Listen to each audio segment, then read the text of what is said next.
Hello friends, most welcome to join this session. आज के session में हम बात करेंगे सोलर फ्लेयर्स क्या होता है, मतलब सोलर पवन क्या होती हैं। और अभी देखिए हाल फिलहाल में ये न्यूज़ में है, इसलिए हम इस टॉपिक पे एक लेक्चर बना रहे हैं। तो सूर्य से निकलने वाली जो आवेशित कणों की एक क्या होती है, एक पुंज होती है, लहर होती है। ये पृथ्वी के मैग्नेटिक क्षेत्र को और सैटेलाइट को कैसे प्रभावित करती है उसको देखेंगे। सोलर पवनों को समझेंगे, कैसे ये निर्मित होती हैं, कैसे बनती हैं, और ये किस प्रकार से मानव जीवन को प्रभावित करती हैं, और सबसे स्ट्रांग सोलर पवन कब आई थी, और फिर इसका क्या इम्प्लीकेशन है। सारी बातों पे आज हम चर्चा करेंगे। तो चलिए सेशन को स्टार्ट करते हैं और समझते हैं। सबसे पहले हम समझते हैं सोलर पवनें होती क्या हैं। अब देखिए आपको ये एग्जाम्पल के रूप में देख लीजिए, ये क्या है, ये जो आपको साइड साइड में दिख रहा है निकलते हुए, यही है सोलर पवनें। ओके, और ये जो काला काला धब्बा दिख रहा है, इसको हम सनस्पॉट बोलेंगे। अभी सनस्पॉट जब हम बोलेंगे तो आप समझ जाइए काला धब्बा। ठीक है, तो चलिए अब समझते हैं। सबसे पहले हम क्या करते हैं, एक सूर्य दो सूर्य की स्थिति बनाते हैं। ये एक सूर्य है ए, और ये सूर्य की दूसरी स्थिति है। अब इसमें होता क्या है, हमने दो स्थिति क्यों बनाई उसे समझने के लिए देखिए, 11 साल के बाद क्या होता है, एक 11 साल का साइकिल होता है ना। 11 साल का एक साइकिल होता है, 11 ईयर का। इसमें क्या होता है, ये जो सूर्य का नॉर्थ पोल और साउथ पोल है, यानी इसका जो मैग्नेटिक फील्ड है वो कम्प्लीटली चेंज होता है, फ्लिप होता है, अपोजिट, है ना। तो नॉर्थ क्या हो जाता है, यहाँ पे साउथ हो जाता है, और साउथ क्या हो जाता है, नॉर्थ। अब देखिए ऐसी स्थिति में आपको जड़त्व का नियम भी पता है ना, वो अप्लाई नहीं करेंगे लेकिन फिर भी। अब इसमें क्या होता है, जब ये घटना घटित होती है तो इसमें ये जो आपका ये ए स्टेज है और ये है बी स्टेज।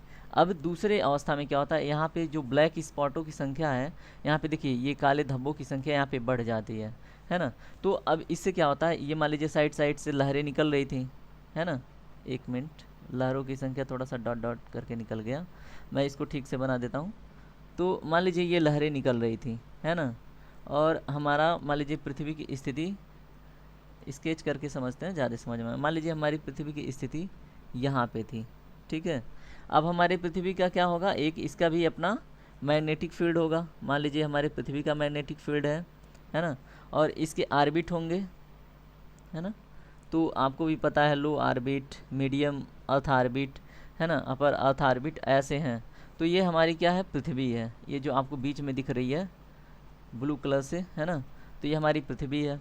अब देखते हैं कैसे प्रभावित करती है, होती क्या है, इमिट कैसे होती है, सारी बातों पे चर्चा करते हैं वन बाय वन।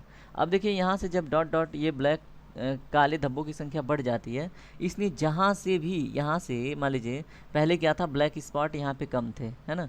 तो यहाँ से कम थे, तो इसलिए क्या होता है, अगर ऐसी स्थिति हो तो यहाँ से निकलने वाले जो फ्लेयर्स होंगे चारों तरफ समान वितरित होंगे, है ना, और इनकी तीव्रता उतनी अधिक नहीं होगी, है ना। नॉर्मली ये निकलते रहेंगे। जैसे मान लीजिए आप प्रेशर का सिद्धांत ले लीजिए, तो अगर आप क्या करते हैं, किसी मोटे पाइप से अगर आप पानी का फ्लो मारते हैं तो वो ज़्यादा शक्तिशाली नहीं होता है, ज़्यादा दूर नहीं जाता है। लेकिन अगर उसी पाइप को आप सिकुड़ा लेते हैं, यानी दबोच लेते हैं और पतला कर देते हैं, तो उसकी धार ज़्यादा दूर तक जाती है।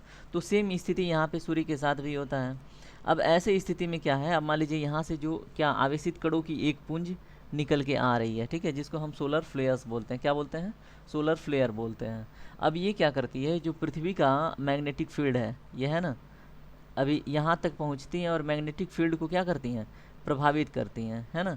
अब पृथ्वी के मैग्नेटिक फील्ड को प्रभावित करती हैं, तो आपको भी पता है कि पृथ्वी के भी मैग्नेटिक फील्ड में परिवर्तन एक लंबे समय काल के बाद आता ही आता है ना। तो जैसा कि आप पढ़ चुके होंगे जियोग्राफी में, तो इसके साथ भी होता है। लेकिन यहाँ पे ये जो सोलर फ्लेयर्स हैं पृथ्वी के, किसको प्रभावित करती हैं, चुंबकीय क्षेत्र को, यानी किसको, मैग्नेटिक फील्ड को। ये बात आपको पता होनी चाहिए, है ना। मैग्नेटिक फील्ड को इम्पैक्ट करती हैं, कैसे करती हैं वो हमने देख लिया। अब देखिए मान लीजिए यहाँ पे क्या है, यहाँ पे सैटेलाइट है ना, ये सैटेलाइट है यहाँ पे, एक मिनट, हाँ ये है सैटेलाइट, यहाँ पे आर्बिट्स में क्या है, सैटेलाइट।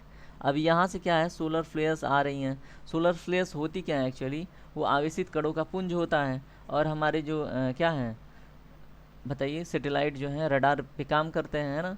और रडार किस पे काम करता है, आवेशित कणों के माध्यम से। इसमें क्या होता है, सूचना यहाँ से वहाँ तक ट्रांसफ़र होती है, या फिर कोई भी इंफॉर्मेशन कुछ भी बोल लें, है ना। तो ऐसे ट्रांसफ़र होती हैं चीज़ें।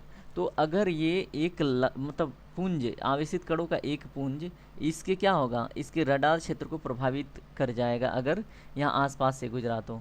ठीक है, तो इस तरह से ये क्या करती हैं, हमारे पृथ्वी को के मैग्नेटिक फील्ड को, सैटेलाइट को प्रभावित करती हैं। ठीक है, तो यहाँ तक हमने समझ लिया, उम्मीद है कि आपको समझ में आया होगा। अब हम देखते हैं करंट अफेयर। देखिए अभी हाल फिलहाल में ये न्यूज़ में क्यों है, एक भौतिक जो है भौतिक विज्ञानी अंतरिक्ष से संबंधित है, जिनका नाम है डॉक्टर तमिथा स्कोवा ने, इन्होंने अनाउंस करा है हाल फिलहाल में कि 20 जुलाई, इन्होंने डेट अनाउंस करा है 20 जुलाई, 21 जुलाई, है ना, इसके आसपास क्या करेगी, ये सोलर फ्लेयर्स अटैक करेगी हमारे पृथ्वी के मैग्नेटिक फील्ड को, है ना। और किस शेप में, यहाँ पे देखिए उन्होंने शेप भी बताया है, एक सर्पीला आकार में, है ना, स्नेक के लाइक उनका एक फिलामेंट सूर्य से निकलेगा और हमारे क्या होगा, सैटेलाइट को प्रभावित कर सकता है, जीपीएस सिस्टम को, टीवी संचार को, है ना, रेडियो वगैरह को प्रभावित करेगा। तो ये बात आपको पता होनी चाहिए, न्यूज़ में है। अब हम देख लेते हैं सोलर मैक्सिमा। सोलर मैक्सिमा तो हमने समझ लिया कि क्या होता है, जैसे हमने ए स्टेज देखा, ए से जब बी यानी 11 साल के बाद ये जो अपने स्थिति में आती है, तो यहाँ पे ब्लैक डॉट की संख्या जब बढ़ जाती है ना, तो इसको सोलर मैक्सिमा कहते हैं, है ना, ब्लैक स्पॉट बढ़ जाती है संख्या, तो इसको हम सोलर मैक्सिमा कहते हैं, है ना। तो ये भी हमने समझ लिया। अब देखते हैं कि सबसे मतलब सबसे स्ट्रॉन्ग जो सोलर विंड या सोलर फ्लेयर का अटैक पृथ्वी पे कब हुआ था, है ना, तो वो डेट आपको पता होनी चाहिए। तो वो थी 2 अप्रैल, 1 अप्रैल को पता है ये क्या मनाया जाता है, तो 2 अप्रैल 2001 यानी 2 अप्रैल 2001 को सबसे प्रभावशाली अटैक हुआ था सोलर फ्लेयर का, है ना। तो ये भी बात आपको पता होनी चाहिए सोलर फ्लेयर्स के विषय में। इससे ज़्यादा जानकारी इकट्ठा करने का कोई मतलब नहीं है, बस इतना ही पर्याप्त है। धन्यवाद दोस्तों, थैंक यू वेरी मच यहाँ तक बने रहने के लिए। सेशन पसंद आए तो लाइक, कमेंट, शेयर और दोस्तों में सब्सक्राइब करके हमसे जुड़ जाइए। धन्यवाद मित्रों, टेक केयर, राधे राधे।